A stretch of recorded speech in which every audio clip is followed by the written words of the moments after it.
Hello, hello, ni hao. Hello, ni hao, ni hao. Hello, ni hao. Hi everyone. Welcome back to my channel. अहिले चाहिँ म यो मकाउको चाहिँ तालमा आइपुगेको छु हैन मकाउको तालको यो हेर्नुस् यो के भन्छ यो पुरा यो कस्तो हरियो पानी छ ल क्या दामी ताल छ के ल एकदम क्वाइट एकदम क्वाइट छ हैन यो मकाउको चाहिँ यो वान अफ द बेस्ट ताल हो है यहाँ चाहिँ हेर्नु नि पुरा पानी अलिक सुके जस्तो छ पानी धेरै रहन्छ है यस्तो यहाँ चाहिँ आज कोही पनि मान्छेहरु रहन्छ यति राम्रो ठाउँ छ यति सुन्दर ठाउँ छ तर पनि मान्छेहरु कोही पनि छैन के यहाँ सो त्यसैले गाइस यहाँ आउन चाहिँ एकदम पीस लाग्छ मलाई यहाँबाट तल जानलाई नि रहेछ हैन खाली रहेछ अब तालको छेउमै पुगौँ न यो यता चाहिँ बन्द रहेछ यो work access not open to public भनेको छ हैन सो यहाँ त चाहिँ नजाउँ यहाँ त तल झरौँ यहाँ पनि बन्द रहेछ यहाँ यता त कोही पनि रहन्छ मान्छेहरू चाहिँ यहाँ झोला रहेछ देख्नुहुन्छ यहाँनिर यो चाहिँ यो एक्सर्साइज गर्नलाई राखेर छ यो चाहिँ हाइकिङको लागि चाहिँ यो बाटो हो हैन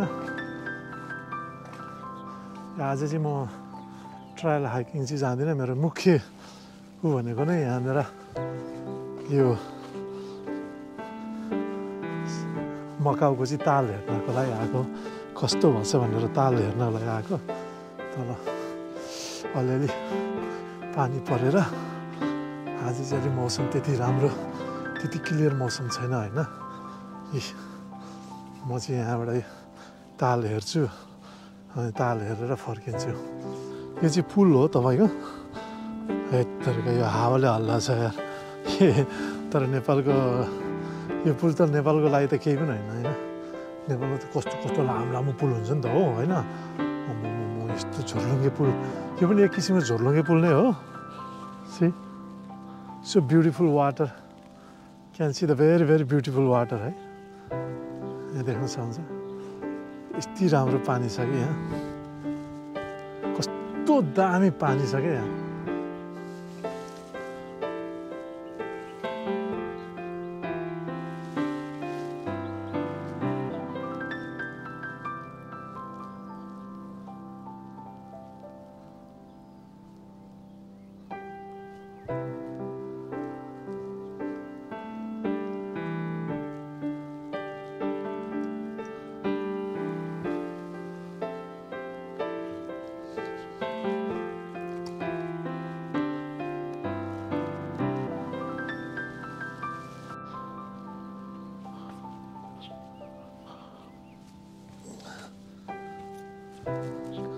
मकाउमा नि यस्तो लेकहरू हुन्छ भनेपछि तपाईहरुलाई देखाउन लागेको हो म चाहिँ यहाँ अब एकदम डर लाग्यो मलाई चाहिँ यहाँ बतास चलेको कारणले अनि त्यही भएर म चाहिँ यहाँबाट चाहिँ मुभ हुन्छु अर्को ठाउँमा जान्छु है यहाँ चाहिँ आजको लागि चाहिँ यति मलाई चाहिँ एकदम राम्रो लाग्छ यहाँनिर आउन हैन एकदम पिस मान्छेहरू पनि कोही हुँदैन यहाँनिर हैन प्रायः जसो यहाँ चाहिँ थोरै मान्छेहरू मात्र आउँछ के यो चाहिँ धेरै पहिला त यहाँनिर यो पनि राखिरहेको थियो अहिले चाहिँ राखेर हुन्छ केही पनि राखेर हुन्छ त्यहाँ बोटिङ गर्नलाई क्या बोटिङ चढेर जानलाई यहाँ चाहिँ बोट राखिदिएको थियो पहिला चाहिँ अहिले चाहिँ देखाउँछ केही बोटहरू केही पनि राखेको छैन यहाँ चाहिँ खालि यसो मान्छे लेक हेर्नको लागि मात्र मान्छेहरू आउँछ सो साथी हो म चाहिँ यहाँबाट चाहिँ अर्को ठाउँमा यहाँ चाहिँ जान्छु see you in the another place अर्को ठाउँमा पनि घुमाउन कस्तो रहेछ है यहाँनिर छ लेखेको छ होइन यस्तो छ है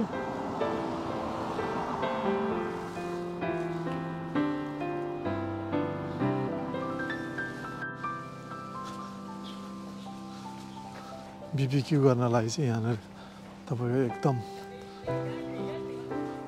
यही हो मकाउको समुद्र है साथीहरू। हेर्नुहोस् मजाले है। तपाईहरू यदि यो समुद्रमा आउन नसके पनि तपाईहरू मेरो भिडियोलाई हेरेर मजा लिनुहोस्, आनन्द लिनुहोस् साथीहरू। यो चाहिँ हो मकाउको समुद्र। मकाउ हाक्सा बिच भनेर चाहिँ यसलाई भनिन्छ, यसलाई चिनिन्छ। यहाँ समुद्रको उसमा हिँडेको म तपाईँहरू देखाइदिन्छु। समुद्र यही हो समुद्र। ओहो पानी यहाँसम्म आयो। आज चाहिँ छाल धेरै ठुल्ठुलो छाल आउँदैछ होइन। चाहिँ कस्तो उस क्या यहाँ हेर्नु न, उता चाहिँ जङ्गलहरू छ पुरा होइन, अनि यता चाहिँ बिच।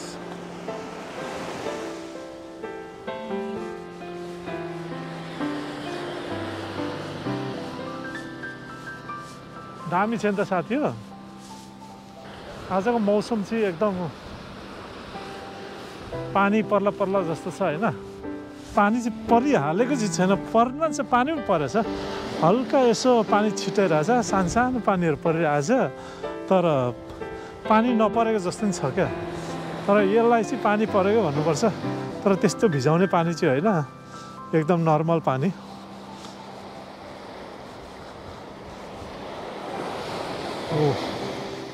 समुद्रको छालको उस सुन्नुभएछ नि तपाईँले, समुद्र छालले तान्छ भन्थे होइन। समुद्र छेउछेउमा चाहिँ जानु हुँदैन, छालले तान्न सक्छ साथी हो। एक्लै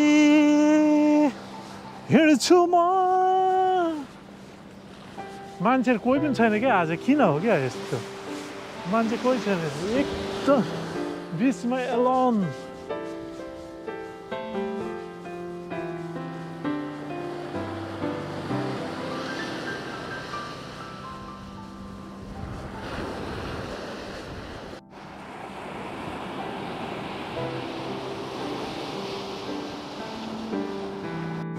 कस्तो दामी थियो माछाको मुख है। अहिले त त्यति ऊ भएर धेरै पुरानो भएछ होइन। यहाँ यसो बस्नलाई यस्तो दामी बनाइदिएछ उयोहरू होइन। यहाँ यसरी मजाले बसेर रिल्याक्स गर्ने ठाउँ। यहाँतिर जानुहुन्छ, यहाँनिर पुरा यस्तो दामी दामी ठाउँ छ बस्नलाई होइन। यो सब फ्री हो, कुनै चार्ज लाग्दैन यहाँनिर। यो चाहिँ फ्री अफ चार्ज है साथीहरू। यहाँ हाक्सा बिचमा चाहिँ यो सबै कुराहरू फ्री हो। तपाईँले चाहिँ खालि खानेकुरा चाहिँ लिएर आउनु पर्यो।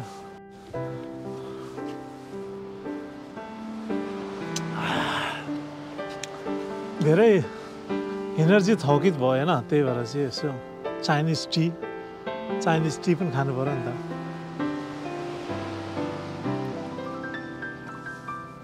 स्वादिष्ट छ, एकदम दामी लाग्यो।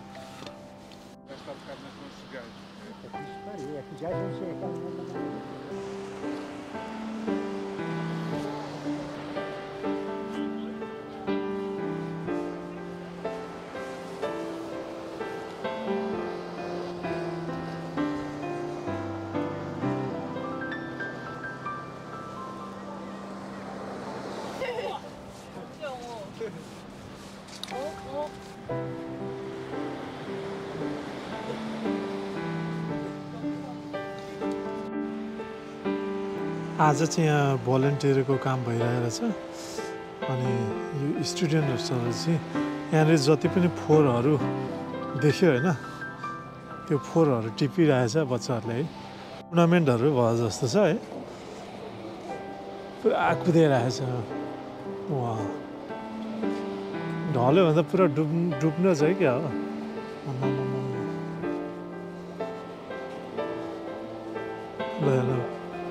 वाह वाह,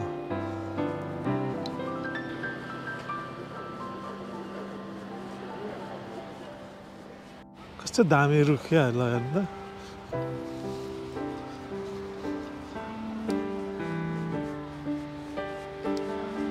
बिचरा रुखको पातहरू चाहिँ सुकेर ओइलाइसकेको छ है कस्तो हेर ओइला छ रुखको पात त ल साथीहरू हेक्सा बिचको चाहिँ यो रमणीय दृश्यहरू यति नै क्याप्चर गरेँ मैले र दृश्यहरू तपाईँलाई कस्तो लाग्यो हेक्सा बिचको रमणीय दृश्यहरू कस्तो लाग्यो तपाईँलाई कमेन्ट गर्नु होला होइन तिरिरिरी मुरली बज्यो आकाशैमा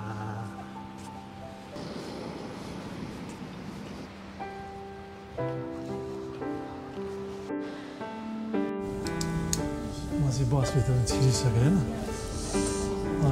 बस छिरेर अब चाहिँ सुट्ट फर्केको अवस्था है यो बस